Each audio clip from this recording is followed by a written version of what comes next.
আসসালামু আলাইকুম। আলহামদুলিল্লাহ, কৃষকের রঙিন স্বপ্ন ইউটিউব চ্যানেলে আপনাকে স্বাগতম। তো কিছুদিন আগে নেপিয়ার ঘাস লাগানোর জন্য কিভাবে জমি প্রস্তুত করে থাকি তা জানানোর চেষ্টা করেছিলাম। আজকে দেখানোর চেষ্টা করব কিভাবে ঘাসের কাটিং কাটি এবং কিভাবে সংরক্ষণ করে এবং জমিতে কিভাবে রোপণ করে থাকি। তো ঘাসের কাটিং দুটি গিরি করে রাখা হয়।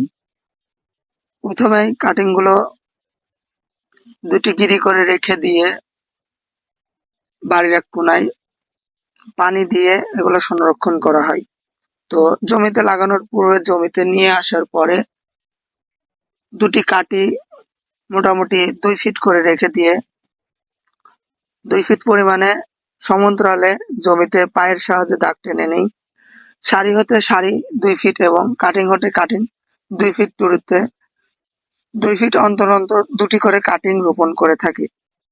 তো লাগানোর শেষে জমিতে সেচ দিই। আজকের মতো ঘাস লাগানোর কাজ শেষ করলাম। ইনশাল্লাহ আপনাদের সাথে দেখা হবে নতুন কোনো ভিডিও নিয়ে। যদি আমার ভিডিও ও কথা ভালো লেগে থাকে তো ইউটিউব চ্যানেলটিকে সাবস্ক্রাইব করবেন। ধন্যবাদ। আসসালামু আলাইকুম।